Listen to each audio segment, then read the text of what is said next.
আল্লাহ যুগে যুগে আপনার সাহায্য দেখেছি। আল্লাহ আপনি মুসা আলাইহিস সালামকে সাহায্য করেছিলেন। আল্লাহ আপনি মুহাম্মদ রাসূলুল্লাহ সাল্লাল্লাহু আলাইহি ওয়াসাল্লামকে সাহায্য করেছেন। আল্লাহ আমরা মুহাম্মদ রাসূলুল্লাহ সাল্লাল্লাহু আলাইহি ওয়াসাল্লামের উম্মত। আল্লাহ আমাদের কেউ নাই। আল্লাহ আপনাকে দেখি নাই, আপনাকে দেখার কোনো সুযোগ নাই। আল্লাহ আপনি আমাদেরকে সাহায্য করবেন না। আল্লাহ আপনি ওয়াদা দিয়েছেন, ওয়ালা তাহসাবান্নাল্লাহা গাফিলান আম্মা ইয়া'মালুয যালিমুন। আল্লাহ আপনি ওয়াদা সত্য। আল্লাহ আপনি বলেছেন আপনি জালেমদের থেকে বেখবর নন। আল্লাহ আপনি আমাদেরকে সাহায্য করেন। আল্লাহ আপনি আমাদেরকে সাহায্য করেন। এই জালেম আমাদের উপর আল্লাহ নির্যাতন চালিয়েছে 2009 সালে। আল্লাহ 13 সালে হেফাজতের অগণিত আলেমকে শহীদ করে দিয়েছে। আল্লাহ 2018 সালে এরা আমাদের উপর হত্যাযজ্ঞ চালিয়েছে। 2021 সালে সারা দেশে 26 জনকে শহীদ করেছে। 2024 সালে এসে এরা আমাদের উপর নির্বিচারে গুলি চালাচ্ছে। আল্লাহ কখন মাতা রাসূলুল্লাহ, আল্লাহ কখন আপনি সাহায্য আসবে? আল্লাহ সাহায্য করেন, আল্লাহ সাহায্য করেন। আল্লাহ আপনি সাহায্য না করলে কে আমাদেরকে সাহায্য করবে? আল্লাহ আমাদেরকে সাহায্য করেন, আল্লাহ আমাদেরকে সাহায্য করেন। আপনি দেখিয়ে দেন, আপনি যে ওয়াদা করেছেন ইন্নাহু লা ইফলাহুয যালিমুন, জালেমদের জীবনে সফল হবে না, সেটা আমাদেরকে দেখান। আল্লাহ আমাদের অন্তরগুলোকে প্রশমিত করেন, আমাদের চোখকে শীতল করেন, আমাদের অন্তরে প্রশান্তি দান করেন। এই জালেমকে এমন নিকৃষ্ট শাস্তি দেন, দুনিয়াকে ওর জন্য নরক বানিয়ে ফেলেন, পরকালকে ওর জন্য নরক বানিয়ে ফেলেন। আল্লাহ আমাদেরকে শাস্তি দেখান। আল্লাহ আমাদেরকে আপনার আরিনা আয়াতান ফিক, আল্লাহ আমাদেরকে আপনার নিদর্শন দেখান। আল্লাহ আমরা সর্বশেষ নূহ আলাইহিস সালাম যে বদদুয়া করেছে সে বদদুয়া করছি, রব্বি লা তাযার আলাল আরদি মিনাল কাফিরিনা দাইয়ারা। আল্লাহ পৃথিবীতে একটা জালেমকে অবশিষ্ট রাখবেন না, একটা জালেমকে অবশিষ্ট রাখবেন না। আল্লাহ একটা জালেমকে অবশিষ্ট রাখবেন না। আল্লাহ খুবাইব রাদিয়াল্লাহু আনহু যে বলেছিল আল্লাহুম্মা আহসিন আদাদা, আল্লাহ একটা একটাকে গণনা করে রাখেন। ওয়াক্তুলহুম বাদাদা, আল্লাহ একটা একটাকে হত্যা করেন। ওয়ালা তুগাদি মিনহুম আহাদা, আল্লাহ একটাকে রাখবেন না। আল্লাহুম্মা শাত্তিত শামলাহুম ওয়া ফাররিক জামাআহুম ওয়া আরিনা ফীহিম আজাইবা কুদরতিক। আল্লাহুম্মা আনসুর ইসলাম ওয়াল মুসলিমিনা ফি কুল্লি মাকান, খাসাতান ফি মাওতিনিনা ওয়া খাসাতান ফি ফিলিস্তিন ওয়া ফি গাজা। আল্লাহ আজকে আমরা নিপীড়িত, নির্যাতিত। আল্লাহ উইগুরে আমরা নির্যাতিত, গাজায় নির্যাতিত, আল্লাহ বাংলাদেশে নির্যাতিত। রাসূলুল্লাহ, আল্লাহ আপনার সাহায্য কখন আসবে? আল্লাহ আমাদেরকে সাহায্য করেন, আল্লাহ আপনি আমাদেরকে সাহায্য করেন। আল্লাহুম্মা আলি কালিমাতাক ওয়া আসফিল কালিমাতাল্লাযীনা কাফারু ওয়া কালিমাতুল্লাযীনা কাফারু হিয়া সুফলা। আল্লাহুম্মা তাকাব্বাল মিন্না ইন্নাকা আনতাস সামিউল আলিম। আমিন।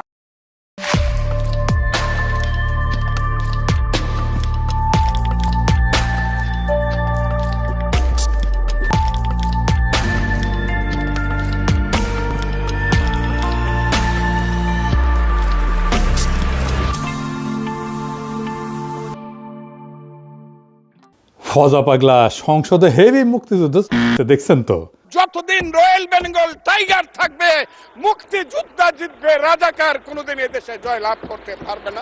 বিএনপির অন্যান্য এমপি মন্ত্রীরাও আমি তো এই নিয়ে এপিসোড করেছি। আবার দেখলাম জামাতের এমপি শাহজাহান সাহেব কইছে গোলাম আজম নাকি স্বাধীন পূর্ব পাকিস্তানের স্বপ্ন দেখেছেন। এই সংসদ একটা নাট্যশালা হয়ে যাইতেছে। মাঝে মাঝে দেখি এনসিপি মুক্তিযুদ্ধ করে চিক্কর পারে। মুক্তিযুদ্ধের নতুন রূপ তৈরি হয়েছে, মুক্তিযুদ্ধের নবায়ন হয়েছে। আমি এখন কই যাই, সবাই দেখে মুক্তিযোদ্ধা হয়ে গেছে, খালি আমি একাই রাজাকার হয়ে গেলাম। 1971-কে 2024-এর জুলাই বিপ্লবের মুখোমুখি দাঁড় করাইয়া 2024-কে বাতিল করে দেওয়ার শয়তানি অনেক আগে থেকে শুরু হয়েছে। এই শয়তানিটা শুরু করছে বিএনপি, পিছে ছিল ইন্ডিয়া আর আওয়ামী লীগের ন্যারেটিভ পাওয়ার। তাই জুলাইকে একটা দার্শনিক আর ঐতিহাসিক ভিত্তির উপরে দাঁড় করাতে না পারার দায় এখন পুরা জুলাইকে দিতে হইতেছে। মুক্তিযুদ্ধের ধারাবাহিকতায় নাকি জুলাই হয়েছে, এ বয়ান আগে আনে আসিফ নজরুল। আবার নাহিদ সংসদে দাঁড়ায় সে আসিফ নজরুলের কথা ধার করিয়া কইতেছে জুলাইয়ের মধ্য দিয়া মুক্তিযুদ্ধের নবায়ন হয়েছে। হ্যাঁ, জুলাই মুক্তিযুদ্ধেরই ধারাবাহিকতা। শুনেন, জুলাই গণ অভ্যুত্থানের মধ্য দিয়ে মুক্তিযুদ্ধের নতুন রূপ তৈরি হয়েছে, মুক্তিযুদ্ধের নবায়ন হয়েছে। ভাই মুক্তিযুদ্ধের চেতনা কোট আনকোট এইটার বিরুদ্ধেই তো জুলাই হয়েছে। শুনিছেন, একবার আসিফ নজরুলকে দিয়ে আসা ইন্টারিম বানায়া এলো, তারপরেও এদের শিক্ষা হয় না। 1971-এর ধারাবাহিকতায় জুলাই আসে নাই। 1971-এর সাথে জুলাইয়ের কোনো সম্পর্কই নাই। সম্পর্ক থাকলে জুলাইকে 71 দিয়ে ব্যাখ্যা করা যাইতো, সেটা করা যায় না। 1971 ছিল আমাদের ভুল ঠিকানা, 1947-ও ছিল তাই 2024 আমাদের ডেস্টিনি। 2024 1971-এর পোলা না, 2024 1971-এর বাপের বাপ। সেই বাপকে 1971 চিনতে পারে নাই। আমি জানি আমার কথায় মেলা হাউকাউ হবি, কিন্তু যদি বাইসে থাকি এই ন্যারেটিভ প্রতিষ্ঠা করে দিয়ে যাব ইনশাল্লাহ। আসেন আল্লাহর নামে শুরু করি। 16 জুলাই 2024 রংপুর বেগম রোকেয়া বিশ্ববিদ্যালয়ের সামনের রাস্তায় একটা ছেলে দাঁড়াইছে, হাতে শুধু একটা লাঠি, সামনে পুলিশ, শটগান উঁচায়, কয়েক গজ দূরত্ব মাত্র। ছেলেটা পিছায় না, উল্টা সামনে আগায় যায়, 2 হাত ছড়ায় দেয়, বুক চিতায় দাঁড়ায়। সে যেন বলতেছে গুলি করো, আমি প্রস্তুত। ঠিক কিনা? তাই তো, পুলিশ গুলি করলো। প্রথম গুলি ছেলেটা টলল না, দ্বিতীয় গুলি ছেলেটা মাটিতে পড়লো। আবু সাইদ, বয়স মাত্র 22। এই এক দৃশ্যের ভেতরে পুরা 2024-এর রহস্য, পুরা না বলা কথা লুকায় আছে। আবু সাইদ মরতে যায় নাই, সে জীবন দিতে গেছিল। মরতে যাওয়া আর জীবন দিতে যাওয়া দুইটা এক জিনিস না। মরতে যাওয়া বলতে কি বুঝি? রাস্তায় বাস উল্টায় মানুষ মারা যায়, রোগে মানুষ মারা যায়, ছিনতাইকারীদের ছুরিতে মানুষ মারা যায়। 71-এ পাকিস্তানি বাহিনীর হাতে গ্রামে গ্রামে মানুষ মারা গেছে, কেউ ঘরের ভেতরে, কেউ পালাইতে গিয়া, কেউ স্ত্রী সন্তান বাঁচাইতে গিয়া, এসব মৃত্যু। কিন্তু কেউই মরতে যায় নাই, তারা বাঁচতেই চাইছেন, মৃত্যু আইসা পড়ছে। এমনকি 1971-এর রণাঙ্গনের মুক্তিযোদ্ধারাও, যিনি অস্ত্র হাতে যুদ্ধে গেছিলেন, তিনিও বাঁচার আশায় গেছিলেন, জিতে ফিরে আসবো এই ভরসায়। গুলি লাগলে শহীদ, কিন্তু গুলি না লাগলে ফিরে আসবো, আমার দেশ পাবো, আমার পরিবার পাবো। যুদ্ধে গেছেন কিন্তু মরতে যান নাই। জীবন দেওয়া সম্পূর্ণ আলাদা জিনিস। জীবন দেওয়া মানে আপনি জানেন আপনি ফিরবেন না, আপনি জানেন এই কাজটা আপনার জীবন দিয়ে শেষ হবে, আর আপনি সেটা মেনে নিয়েই দাঁড়াইছেন। জুলাইয়ের শহীদেরা সবাই এই জিনিস করছে। মুগ্ধ যখন গুলির মুখে পানি বিতরণ করতেছে, সে জানতো পরের গুলি তার গায়ে লাগতে পারে। ফায়াজ যখন বুক চিতাইছে, জানতো, ওয়াসিম, অনেক, সাজিদ সবাই জানতো এই ছেলেরা বাঁচতে যায় নাই, তারা জীবন দিতে গেছে। তাহলে আবু সাইদ আলাদা কেন?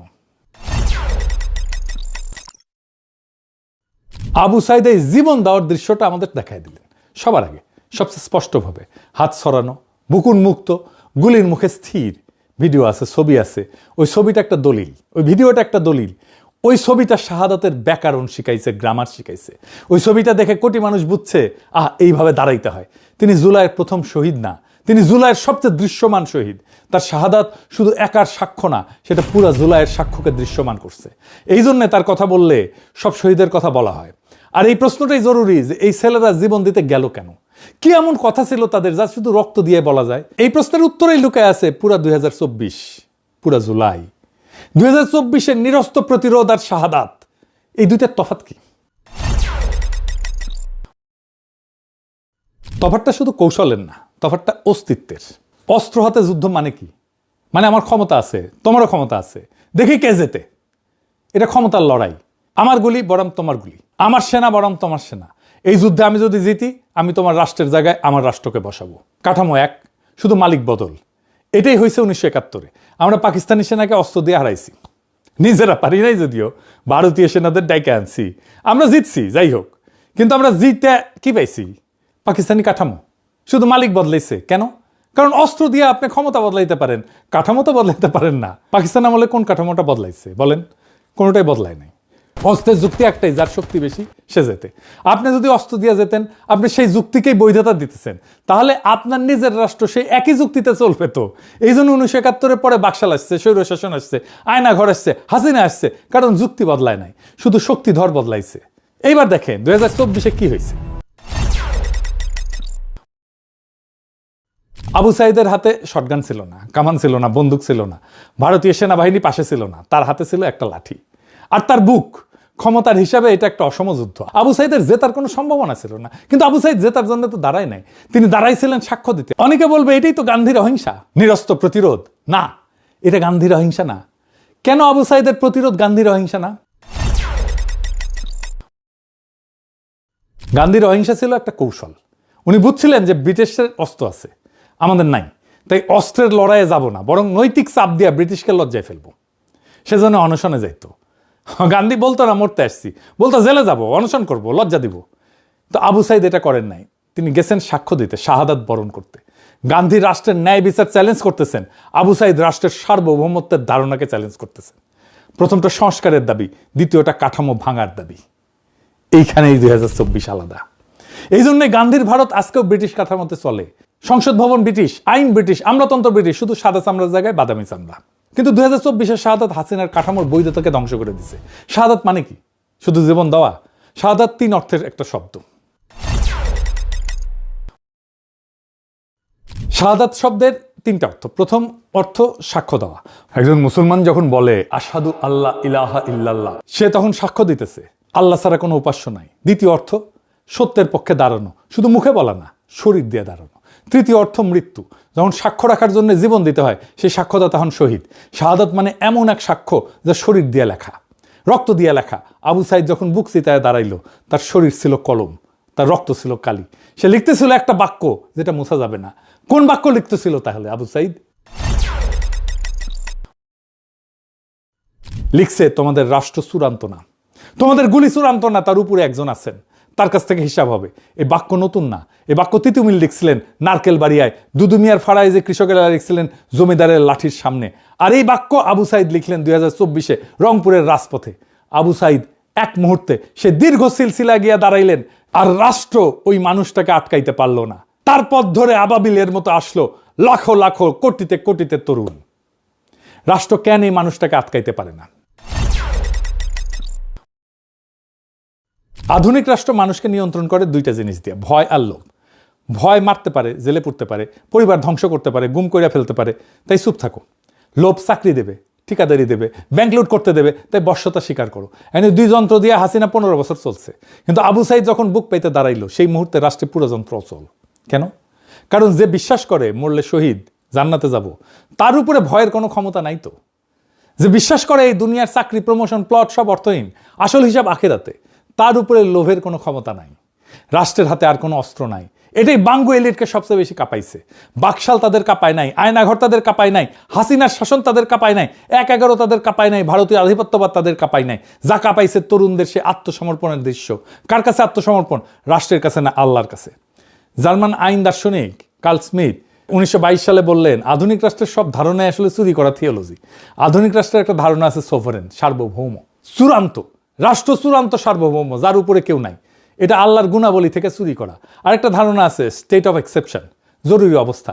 রাষ্ট্র বলে আজ আইন কাজ করবে না, সংবিধান স্থগিত, আমার ইচ্ছায় চলবে, এটাই চলবে। এটাই সার্বভৌমত্ব, এটাই সবচেয়ে বড় চুরি। ভাবেন, মুসা নবীর সামনে সাগর 2 ভাগ হয়েছিল কেন? কারণ আল্লাহ চাইছিলেন। প্রকৃতির নিয়ম সেই মুহূর্তে স্থগিত হয়ে গেছিল। ইব্রাহিম নবীকে আগুনে ফেলা হয়েছিল, আগুন পুড়াইতে পারে নাই, কারণ আল্লাহ চাইছেন, নিয়ম স্থগিত। এক্সেপশন, নিয়মের উপরে দাঁড়ায় নিয়ম স্থগিত করার ক্ষমতা, এটাই সার্বভৌমত্ব। এটা একমাত্র আল্লাহর, কেউ পারে না। এটা আর কেউ পারে না। আধুনিক রাষ্ট্র ওই ক্ষমতাটা চুরি করছে, সে বলে আমি পারি। হাসিনা যখন বলে জরুরি অবস্থা, উনি বলতেছেন সংবিধান কাজ করবে না। যখন বলতেছে আদালত আমার ইচ্ছায় চলবে, নির্বাচন আমার ইচ্ছায় আসবে, কে এমপি হবে আমি ঠিক করব, কে বেঁচে থাকবে, কে মারা যাবে, কে গুম হবে, কাকে গুলি করব, কাকে বাঁচতে দেবো না, কাকে দেশান্তরী করব, এটাই আমি ঠিক করব। সে তখন নিজেকে আল্লাহর জায়গায় বসাইতেছে। তিনি বলতেছেন নিয়ম স্থগিত করার ক্ষমতা আমার। এই ক্ষমতা মানুষের না, এই ক্ষমতা রাষ্ট্রের না, এই ক্ষমতা একমাত্র আল্লাহর। আর সবচেয়ে গভীর চুরি দিন আর দুনিয়ার বিভাজন। রাষ্ট্র বলে ধর্ম প্রাইভেট, রাজনীতি পাবলিক। মসজিদ একটা জায়গা, রাজপথ আর একটা। ইসলাম বলে দিন আর দুনিয়া আলাদা না, একই। পাকিস্তান এই চুরির উত্তরাধিকারী, বাংলাদেশে ওই চুরির উত্তরাধিকারী, হাসিনার রাষ্ট্রীয় চুরির উত্তরাধিকারী। আবু সাইদ বুক পেতে দাঁড়ানো সেই দাবিকে এক লহমায় চুরমার করে দিল। সে বলল তুমি চূড়ান্ত না, তোমার রাজপথ মসজিদ বিভাজন আমরা মানি না। এই এক বিশ্বাসে পুরো রাষ্ট্রের ভিত্তি কাঁপলো। হাসিনা পলাইলো। তারেক রহমান বলছিল শহীদরা শুধুমাত্র একটা সংখ্যা না, একটা প্রাণের সমাপ্তির অর্থ হইল একটা পরিবারের মৃত্যু, একটা স্বপ্ন এবং সম্ভাবনার অবসান। আসলে কি শহীদের মৃত্যু স্বপ্ন আর সম্ভাবনার অবসান? শহীদরা মরে না, না, শহীদরা মরে না, সে মহাজীবনে যায়। কিভাবে? কোরআনে একটা আয়াত আছে, আপনারা জানেন, আল্লাহর পথে যারা নিহত হয় তাদের মৃত বলো না, বরং তারা জীবিত। কিন্তু তোমরা তা বুঝতে পারো না। এটা শুধু ধর্মীয় সান্ত্বনা না, এটা অস্তিত্বের সত্য। আমাদের সাধারণ জীবন কি? জন্ম, খাওয়া, বাঁচা, কাজ, বার্ধক্য, মৃত্যু, শেষ, মাটির নিচে পৌঁছে যাওয়া। কিন্তু শহীদের জীবন আলাদা। শহীদের মৃত্যুর মুহূর্তে সে এক সাধারণ জীবন থেকে বাইর হয়, এক মহাজীবনে প্রবেশ করে। সে মহাজীবন যা এই ডেল্টার মাটিতে গাথা। জাতি তুমির জীবন, যা হাজী শরীয়তুল্লাহর জীবন, যিনি 1831 নারকেল বাড়িয়ার বাঁশের কেল্লায় ব্রিটিশ কামানের গোলার সামনে বুক পেতে দিছিলেন। যা ফারায়েজি বাহিনীর সেই কৃষক শহীদের জীবন, যাদের নাম পাঠ্য বইয়ে নাই, কিন্তু যাদের রক্ত পদ্মা মেঘনায় মাটিতে মিশে আছে। যা 1943 দুর্ভিক্ষে মইরা যাওয়া সেই লক্ষ লক্ষ হতভাগ্য বাঙালির জীবন, যারা ব্রিটিশ সাম্রাজ্যের লুটের সাক্ষী। আর যা 2024 আবু সাইদের জীবন। এই সব শহীদই একই সুতায় গাথা। তাদের রক্ত একই আকাশের নিচে পড়ছে, তাদের সাক্ষ্য এক, তারা সবাই এই ডেল্টার শহীদ। পদ্মা মেঘনা যমুনার মাটিতে মিশা শহীদ। শহীদ মরে না, সে বাঙালি মুসলমানের 8 শতাব্দীর সেই অমর কাফেলায় ডুইকা যায়, একটাই উৎসে ফেরে। উৎস কি? জার্মান দার্শনিক মার্টিন হেইডেগার বলেন, আধুনিক মানুষের সবচেয়ে বড় অসুখ হইল সে উৎস থেকে বিচ্ছিন্নতা। মানুষ যখন মাটি তার ভাষার ইতিহাস হারায়, সে আসলে অস্তিত্ব হারায় না, সে আছে কিন্তু পূর্ণভাবে নাই। হাইডেগারের নাম দিছেন অপ্রকৃত অস্তিত্ব, ইনঅথেন্টিক এক্সিস্টেন্স। পাকিস্তানের 24 বছর বাঙালি মুসলমান অপ্রকৃত, ইনঅথেন্টিক। তাকে বলা হয়েছিল তুমি পুরা মুসলমান না, তোমার বাঙালিত্ব ফেলো, ছুঁড়ে ফেলো। বাংলাদেশে 55 বছর বাঙালি মুসলমান অপ্রকৃত, ইনঅথেন্টিক। তাকে বলা হয়েছিল তুমি মুসলমান পরিচয় নিয়ে তো প্রগতিশীল হইতে পারবা না, তোমার মুসলমানিত্ব ফেলো। বাঙালি মুসলমানের জীবন 77 বছর অপ্রকৃত অস্তিত্ব, ইনঅথেন্টিক এক্সিস্টেন্স। আরবের 4th শতাব্দীর মহান চিন্তক ইবনে খালদুন 600 বছর আগে এই কথা ভিন্ন ভাষায় বলছিলেন। তিনি একটা শব্দ ব্যবহার করে বলছিলেন আসাবিয়া, গোষ্ঠী চেতনা, মাটির বন্ধন। ইবনে খালদুন বললেন যেই জাতির আসাবিয়া হারায় সে পতিত হয়, যেই জাতি আসাবিয়া পুনরুজ্জীবিত করে সে আবার উঠে দাঁড়ায়। 2024 আসাবিয়ার পুনরুজ্জীবন, পতিত জাতির পুনরুত্থান। আবু সাইদ যখন বুক চিতায় দাঁড়াইলেন, তিনি এক মুহূর্তে আমাদের জাতিকে আসাবিয়া ফিরিয়ে দিলেন। এইটাই উৎসে ফেরা। কোন উৎসে ফেরা? বাঙালি মুসলমানের উৎস এই গাঙ্গেয় বদ্বীপে, এই ডেল্টায়, নদীতে, পলিমাটিতে, কৃষকের ঘামে। বাংলা ইসলাম আসছে নদীর সাথে, কৃষির সাথে, পীর দরবেশের সাথে, স্থানীয় সমাজের সাথে মিশা। বাঙালি মুসলমান এই মাটির সন্তান। তাহলে তার উৎসে ফেরা মানে তার নিজের 8 শতাব্দীর ইতিহাসে ফেরা। যে ইতিহাস 47 চাপা দিছিল, যে ইতিহাস 71 চাপা দিছিল। আসেন এইবার সেই ইতিহাসটা দেখি। 8 শতাব্দীর চাপা পড়া কণ্ঠস্বর কি ছিল সেই ইতিহাস? বাঙালি মুসলমান 1000 বছর ধরে 4টে জিনিস চাইছে, একসাথে চাইছে। প্রথম, জমির অধিকার। দ্বিতীয়, কেন্দ্রের বিরুদ্ধে প্রান্তের অধিকার। তৃতীয়, বাংলার ভূখণ্ডের নিজস্ব রাজনীতি। চতুর্থ, নাগরিক মর্যাদা। বাঙালি মুসলমান, এই মাটির মানুষ, এই 3টাই পূর্ণ। এই 4-5টা বড় মুহূর্ত আসছে বাঙালি মুসলমানের জীবনে, দুর্ভাগ্যজনকভাবে একবারে আসেনি। 1 নম্বর মুহূর্ত কখন আসছে?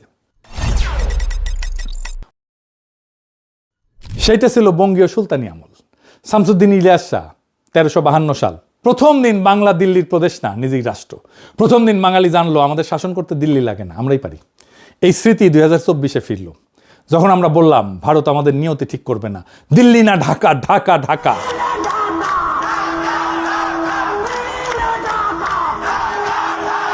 এই স্লোগানের গভীর তাৎপর্য বুঝতে না পেরা আবার অনেকে স্লোগান দেয় পিন্ডি না ঢাকা, ওয়াশিংটন না ঢাকা।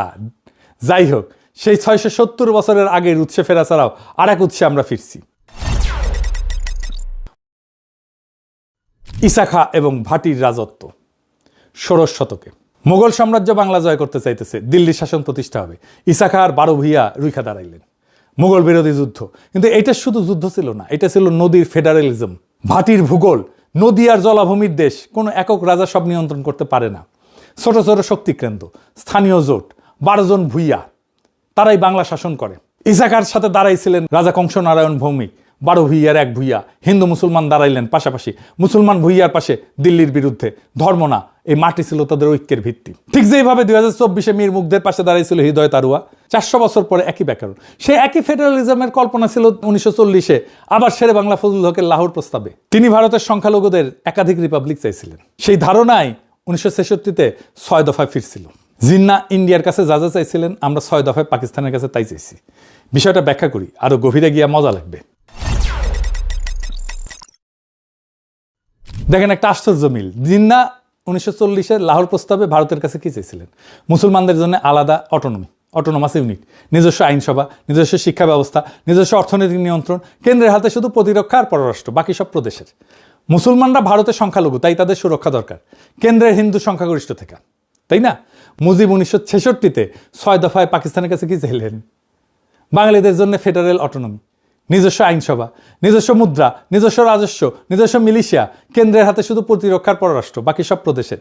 বাঙালিরা পাকিস্তানের সংখ্যাগরিষ্ঠ, কিন্তু পশ্চিম পাকিস্তানি এলিটের নির্যাতনে সংখ্যালঘুর মতো বঞ্চিত, তাই তাদের সুরক্ষা দরকার কেন্দ্রের পাঞ্জাবি উর্দু আধিপত্য থেকে। দেখলেন তো, একই দাবি, একই যুক্তি, একই কৌশল। জিন্না ভারতের কাছে যা চাইছেন, মুজিব পাকিস্তানের কাছে ঠিক একই জিনিসটা চাইতেছেন। 6 দফা লাহোর প্রস্তাবের বাংলা অনুবাদ, আর কিছু না। জিন্না ভারত ছাড়তে চান নাই, ভারতের ভিতরে অটোনমি চাইছেন, কংগ্রেস দিল না, তিনি বাধ্য হয়ে আলাদা রাষ্ট্র করলেন। মুজিব পাকিস্তান ছাড়তে চান নাই, পাকিস্তানের ভিতরে অটোনমি চাইছেন, ভুট্টো ইয়া দিল না, তিনি বাধ্য হয়ে আলাদা রাষ্ট্র করলেন। পাকিস্তান বাধ্য হয়ে, বাংলাদেশও বাধ্য হয়ে। দুটাই কারেকশন, দুটাই প্ল্যান বি। জিন্নার প্ল্যান এ ছিল ভারতের ভিতরে মুসলমানের অটোনমি, ব্যর্থ হয়েছে। তারপরে প্ল্যান বি হয়েছে পাকিস্তান। মুজিবের প্ল্যান এ ছিল পাকিস্তানের ভিতরে বাংলার অটোনমি, ব্যর্থ হয়েছে। Plan B Bangladesh. 2 ফাউন্ডার, একই প্লেবুক। আর এই জন্যেই দুই রাষ্ট্র শেষমেশ একই রকম হয়ে গেল। কারণ যেই রাষ্ট্রের প্ল্যান এ ছিল অন্য রাষ্ট্রের ভিতরে থাকা, সেই রাষ্ট্র প্ল্যান বি হিসেবে দাঁড়াইলেও কখনো নিজস্ব ডেস্টিনি তৈরি করতে পারে না। সে শুধু আগের কাঠামোর কপি বানায়। পাকিস্তান ব্রিটিশ ভারতের কাঠামোর কপি, শুধু মুসলমান পরিচয়ের পোশাকে। বাংলাদেশ পাকিস্তানের কাঠামোর কপি, শুধু বাঙালি পরিচয়ের পোশাকে। দুটোই অন্যের ছায়া, নিজস্ব ভিত্তি নাই। এই জন্যই 2024 ভিন্ন। 2024 কারো ভিতরে অটোনমি চাইতেছে না। 2024 কারো প্ল্যান বি না। 2024 প্ল্যান এ, 800 বছরের পূর্ববঙ্গীয় ডেস্টিনির সরাসরি আর্টিকুলেশন। প্রথমবার এইবার আসেন আগের আলাপে ফিরে যায়। 3 নম্বর মুহূর্ত কোনটা ছিল? ফারাজি আন্দোলন। হাজী শরীয়তুল্লাহ, তারপর তার ছেলে দুদু মিয়া। পাঠ্য বই বলে যে ধর্মীয় সংস্কার আন্দোলন, নামাজ ঠিকঠাক পড়ো, এইটুকুই। পাঠ্য বই মিথ্যা বলে। ফারাজি ধর্মের ভাষা নিয়ে রাজপথে নামছে, জমিদার নীলকর ঔপনিবেশিক অন্যায়ের বিরুদ্ধে। ধর্ম মসজিদে আবদ্ধ থাকলো না, ধর্ম জমির রাজনীতিতে ঢুকলো। দুদু মিয়ার সংগঠন প্রতি 10টা পরিবারের একটা প্রধান, নিজেদের আদালত, নিজেদের বিচার। জমিদার আক্রমণ করলে কৃষক একসাথে দাঁড়ায়। এটা শুধু আন্দোলন না, এটা সমান্তরাল সমাজ, ধর্মের ভিত্তিতে তৈরি, লক্ষ্য জমির ইনসাফ। এখানে নতুন জিনিস জন্মাইল, জনগণের রাজনৈতিক ধর্ম। জনগণের এই রাজনৈতিক ধর্মকেই বাংলো এস্টাবলিশমেন্ট ভয় পায়, ইন্ডিয়া ভয় পায়। আপনি ধর্মকে অন্দরমহলে ঢুকাই দিতে চাইলেও পারবেন না, কারণ তার কালেকটিভ মেমোরি বিদ্রোহ করবে। তার কালেকটিভ মেমোরিতে আছে তো। ইতিহাস চাপা পড়লো 1971-এ হাসিনা বাপের আমলে। হাসিনা আমলে 2 বাপ বেটেই বলল ধর্ম মসজিদে থাকবে। এটাই সেকুলারিজম। জাতীয় মসজিদে জুম্মার সময় যুদ্ধ বেশে পুলিশ পাহারা দিত, আলাকসা মসজিদের মতো। বাইতুল মোকাররমের ভিতরে ঢুকে গুলি করছিল মুসল্লিদের পিটাইছিল। কিন্তু 170 বছর পরে 2024-এ এই ইতিহাস ফিরল, যখন তরুণরা রাজপথে যায় নামাজ বিছাইল, যখন বিজয়ের মুহূর্তে সেজদা দিল। দুদু মিয়ার বংশধররা আবার জাগলো। আবু সাইদ এই বংশধর, তিনি যেই সিলসিলায় দাঁড়াইছিলেন সেটাই ফারাইজের সিলসিলা। এরপরের মুহূর্ত কোনটা? 1905 বঙ্গভঙ্গ। কলকাতার ভদ্রলোকরা বঙ্গভঙ্গের বিরুদ্ধে দাঁড়াইল, জাতীয় অপমান বলল। রবীন্দ্রনাথ গান লিখলেন, আমার সোনার বাংলা আমি তোমায় ভালোবাসি। এত ভালোবাসা, কিন্তু উনি পূর্ববঙ্গে এসে থাকলেন না। এত ভালোবাসলেও অখণ্ড বাংলার পক্ষে দাঁড়াইলেন না। কারণ আছে, বড় প্রেম তো। শরৎচন্দ্র বলছেন না, বড় প্রেম শুধু কাছেই টানে না, দূরেও ঠেলিয়া দেয়। কিন্তু পূর্ববঙ্গের মুসলমান কৃষকের কাছে এটা ছিল প্রথম প্রশাসনিক মুক্তি। প্রথম দিন সে বুঝলো আমরা কলকাতার পরিচয়ের অংশ না, আমরা আলাদা। 6 বছর পরে এটা বাতিল হবে, কিন্তু স্মৃতি থেকে গেল। এরপরে পঞ্চম মুহূর্ত হইল পাকিস্তানের বিশ্বাসঘাতকতা। আমরা লাহোর প্রস্তাবে চাইছিলাম একাধিক রিপাবলিক। জিন্না আর মুসলিম লীগ যে পাকিস্তান বানাইলো সেটা একক কেন্দ্রীভূত, করাচি নিয়ন্ত্রিত। লাহোর প্রস্তাবের সাথে বিশ্বাসঘাতকতা। পাকিস্তানের কল্পনার মধ্যে দিয়ে যে বিকল্প পথের সন্ধান করছিল আমাদের পূর্বপুরুষেরা, সেটা ফেল করলো। কেমনে? সোহরাওয়ার্দীকে ছুঁড়ে ফেললো। পাকিস্তানকে কে আনছিল? জিন্না ছিলেন আইনজীবী, বোম্বের বাসিন্দা, বাংলা চিনতেন না। বাংলায় পাকিস্তান আনছিল মূলত একজনই, হোসেন শহীদ সোহরাওয়ার্দী। তিনি ব্রিটিশ বাংলার শেষ মুখ্যমন্ত্রী। 1946-এ ফাইনাল নির্বাচনে, যেই নির্বাচন ছিল পাকিস্তানের ম্যান্ডেটের নির্বাচন, তিনি বাংলায় মুসলিম লীগের ভূমিধ্বস বিজয় অর্গানাইজ করছিলেন। পাকিস্তানের ধারণা বাংলার মাটিতে প্রতিষ্ঠা তার অক্লান্ত পরিশ্রমের ফসল। এবার দেখেন পাকিস্তান তাকে কি দিল। 1947-এর অগাস্ট কেন্দ্রের ক্যাবিনেট গঠিত হইল, সোহরাওয়ার্দী জায়গা পেল না। বাংলা থেকে ক্যাবিনেটে ঢুকলো ফজলুর রহমান নামে অখ্যাত ব্যক্তি, শিক্ষামন্ত্রী, যার ছেলে, মনে রাখেন নামটা, সালমান এফ রহমান। 77 বছর পর হাসিনা ফ্যাসিবাদের অর্থনৈতিক স্থপতি। এই এক জেনারেশনাল কন্টিনিউটি। পূর্ব বাংলার প্রথম মুখ্যমন্ত্রী নির্বাচন সোহরাওয়ার্দী হারলেন কেন? কারণ তার সাপোর্ট বেস ছিল পশ্চিমবাংলায় মুসলিম এমপিদের মধ্যে।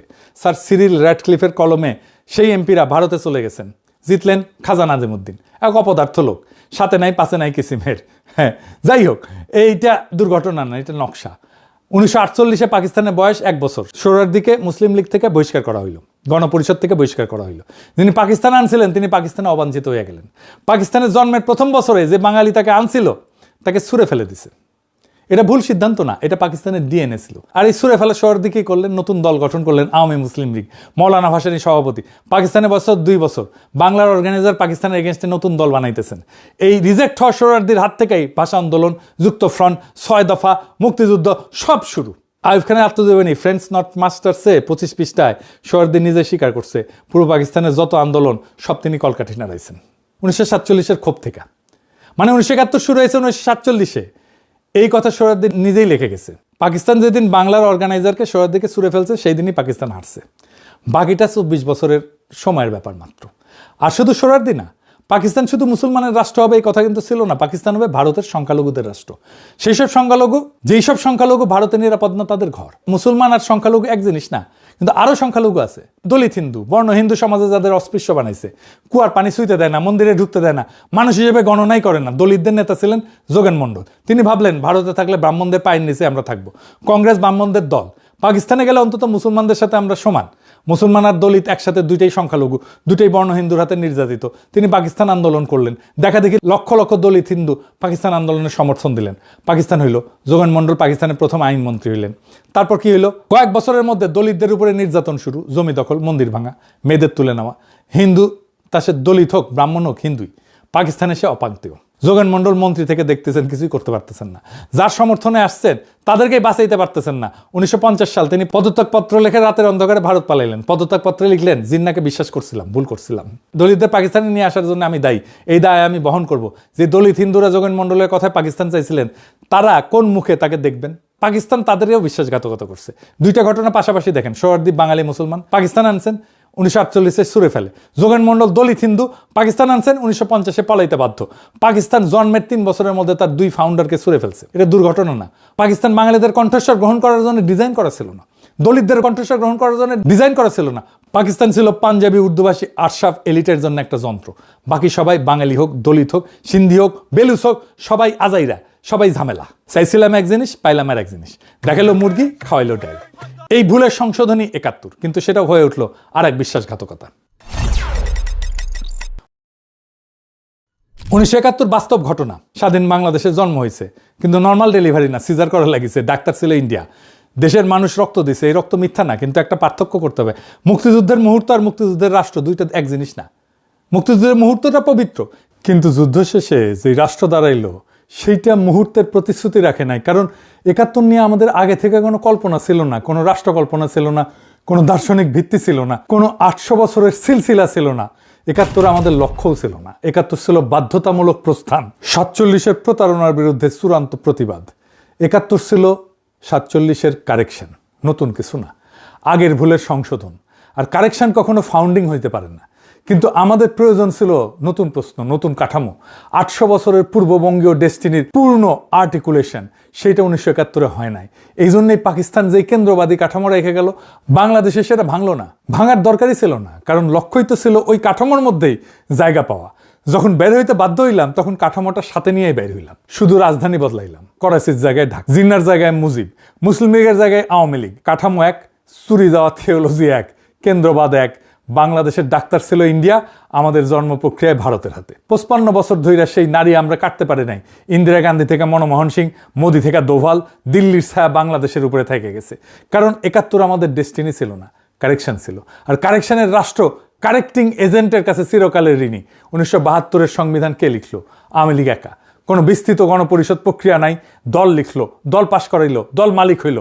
বাকশাল 1975-এর জানুয়ারি, একদলীয় ব্যবস্থা। এটা দুর্ঘটনা না, 1972-এর সংবিধানের যৌক্তিক পরিণতি। কারণ যেই রাষ্ট্রে কোনো নিজস্ব ডেস্টিনি নাই, সেই রাষ্ট্র তো শেষ দলেরই দখলে যাবে। আপনি সে একই কৃষক, এইবার হাসিনার আমল, আপনি যুদ্ধ করছেন, ছেলে শহীদ হয়েছে, মেয়ে নির্যাতিত। এইবার নতুন রাষ্ট্র আপনাকে কি বললো? বললো তুমি বাঙালি, ভালো কথা, কিন্তু তুমি এই নামাজ রোজা এত বেশি করো। এটা তো পাকিস্তানি ব্যাপার, এটা তো মুসলমানি ব্যাপার। তুমি তো প্রগতিশীল হতে পারবে না। তোমার দাড়ি টুপি কেন? তুমি মৌলবাদী। তোমার মাদ্রাসা কেন? তোমার ছেলেকে স্কুলে পাঠাও, রবীন্দ্রসঙ্গীত শেখাও, পয়লা বৈশাখে মঙ্গল শোভাযাত্রায় আসো, ঈদ ঘরে রাজপথে নামাজ পড়লে তুমি জঙ্গি। বললো তোমার ফারাই যে ইতিহাস, তোমার তিতুমিলের লড়াই ভুলে যাও, আমাদের ইতিহাস 52 থেকে শুরু। বললো তোমার সংস্কৃতি মানে রবীন্দ্রনাথ, ছায়ানট। পাকিস্তান যে অংশ ছাঁটাই করতে চাইছিল, বাংলাদেশ ঠিক তার উল্টা অংশ ছাঁটাই করতে চাইল। পাকিস্তান বাঙালি অংশ বললো অতিরিক্ত, বাংলাদেশ মুসলমান অংশ বললো অতিরিক্ত। আমরা পাকিস্তানে ছিলাম অতিরিক্ত বাঙালি, বাংলাদেশে হয়ে গেলাম অতিরিক্ত মুসলমান। আমাদের বাঙালি অংশ বাড়তি না, আমাদের মুসলমান অংশ বাড়তি না, দুইটা একই লড়াই, শুধু দুই দিকে, দুইটাই অর্ধেক রাষ্ট্র, দুইটাই ফেল্ড এক্সপেরিমেন্ট। পাকিস্তানের 24 বছর, বাংলাদেশের 53 বছর, মোট 77 বছর। এই 77 বছরে আমরা একদিনও পূর্ণ ছিলাম না। 2024-এ সে বদ্ধ দরজা ভাঙলো। 2024-এ যা ফিরে আসছে সেটা ছিল অভিনব একটা ব্যাপার। ফিরে যায় আবু সাইদের সেই ছবিতে। এই দৃশ্যের পেছনে কিসের ছায়া? ফারাজির ছায়া, দুদুমিয়ার ছায়া, তিতুমিরের ছায়া। 170 বছর আগে যে কৃষক জমিদারের লাঠির সামনে বুক চিতায় দাঁড়াইছিল তাদের ছায়া। আবু সাইদ তাদেরই বংশধর। বিজয়ের সন্ধ্যায় শাহবাগ টিএসসিতে যে সেজদা, সেটা ফারাইজির সিলসিলা পুনরুত্থান। 71-এর রাষ্ট্র ফারাইজির গ্রামার মুছে ফেলছিল, বলছিল ধর্ম মসজিদে থাকবে, রাজপথ সেকুলার। কারণ 71-এর কাঠামো ছিল 47-এর কাঠামোর কপি। এটাই দিন আর দুনিয়াকে আলাদা করছিল। 2024 সেই বিভাজনকে ভাঙলো। অগাস্টে যেই বাহিনী জনতার সাথে একাত্ম হইল, কি স্লোগান দিল? নারায়ে তাকবীর। শুনেছেন? 1975-এর 7ই নভেম্বর সিপাহী বিপ্লবের দিন বিপ্লবী সিপাহীরা একই স্লোগান দিছিল। এই স্লোগান ভাটির ফেডারেল বাংলার স্মৃতি। সিপাহী প্রজা একসাথে, বাহিনী জনতা একসাথে, কেন্দ্রের বিরুদ্ধে প্রান্তের ঐক্য। 400 বছর পরে ইসাখার স্মৃতি ফিরল। আর কোনো একক জাতির পিতা নাই। 47-এ ছিল জিন্নাহ, 71-এ মুজিব, দুইটাই বংশতন্ত্র। কিন্তু এটা দুর্ঘটনা না। জিন্নাহ মুজিব দুইজনেই প্ল্যান বি এর ফাউন্ডার। জিন্নাহ ভারতের ভিতরে অটোনমি চাইছিলেন, পান নাই, পাকিস্তান নিলেন। মুজিব পাকিস্তানের ভিতরে অটোনমি চাইছিলেন, পান নাই, বাংলাদেশ নিলেন। প্ল্যান বি এর রাষ্ট্রের একক পিতা লাগে, কারণ সেই পিতা ছাড়া রাষ্ট্রের জাস্টিফিকেশন নাই। আমি প্রতিষ্ঠা করছি, তাই আমি মালিক, এই দাবিতেই রাষ্ট্র দাঁড়ায়। 2024 প্ল্যান এ। কারো ভিতরে অটোনমি চাইতেছে না, কারো বিকল্প না। প্ল্যান এর কোনো একক পিতা লাগে না, কারণ প্ল্যান এর ভিত্তি একজন মানুষের কর্মে না। 800 বছরের সিলসিলায় আবু সাইদ আছেন, মুগ্ধ আছেন, ফায়াজ আছেন, কিন্তু কেউ পিতা না, সবাই সাক্ষী। ভাটির 12 ভূঁইয়ার গ্রামার ফিরল। কোনো একক সম্রাট না, বহু কেন্দ্র, বহু কণ্ঠস্বর, সবাই এই মাটির পক্ষে। আর হাসিনার পলায়ন ভারতে, এই দৃশ্যটা মনে রাখেন। 1971-এ পাকিস্তানি বাহিনী ভারতীয় যৌথ কমান্ডের কাছে আত্মসমর্পণ করছিল। সিজারের ডাক্তার ছিল ইন্ডিয়া। 2024-এ মুজিব বংশের শেষ উত্তরাধিকারী সেই ভারতেই পলাইলো শরণার্থী হয়ে। 53 বছর পর সিজারের সেই ডাক্তার আসলে কি ছিল সেটা প্রকাশ হইল। হাসিনা পলায়নের মধ্যে দিয়ে মুক্তিদাতা ছিল না, মালিক ছিল, মালিক। সে দাসকে নিয়ে গেছে। 71-এ যাকে আমরা মুক্তিদাতা ভাবছিলাম, আসলে ছিলেন আমাদের নারী ধরা মালিক। হাসিনা পলায় গিয়া সেই মালিকের পায়ের কাছে আশ্রয় নিল। আর সেই মুহূর্তে ভারতের ছায়া বাংলাদেশের উপর থেকে সরে গেল। 53 বছর ধরে যেই নারী আমরা কাটতে পারি নাই, 2024-এ সেটা কাটা পড়লো। কে কাটলো? আবু সাইদ, মুগ্ধ, ফায়াজ, সব শহীদ। তাদের রক্ত সেই নারী কাটার ছুরি। কারণ যেই রাষ্ট্রের নিজস্ব ডেস্টিনি নাই, সে চিরকাল কারেক্টিং এজেন্টের কাছে ঋণী। কিন্তু যে রাষ্ট্রের 800 বছরের সিলসিলা আছে, সে কারো কাছে ঋণী না। ইসাকা যেইভাবে কোনো বিদেশি বন্ধুর সাহায্য ছাড়া কেন্দ্রের বিরুদ্ধে দাঁড়াইছিলেন, 2024-এ সেই গ্রামারে ফিরল। 47 ছিল ব্রিটিশের দয়া, 71 ছিল ভারত ধাত্রী, 2024 কারো ছায়া না, নিজস্ব শক্তিতে। প্রথমবার এনসিপি আপনাদের মুক্তিযুদ্ধের ধারাবাহিকতার বয়ান ছাড়েন। 2024 ধারাবাহিকতা না। 2024 47 আর 71-এর বিরুদ্ধে 8 শতাব্দীর প্রতিশোধ। সেই প্রতিশোধের ব্যাকরণ, এই প্রতিরোধের সিলসিলা যারা জানে না, তারা জুলাইকে বোঝে না। এই প্রতিশোধের আগুন নিভতে দেব না, নেভানো যাবে না। ইনকিলাব জিন্দাবাদ।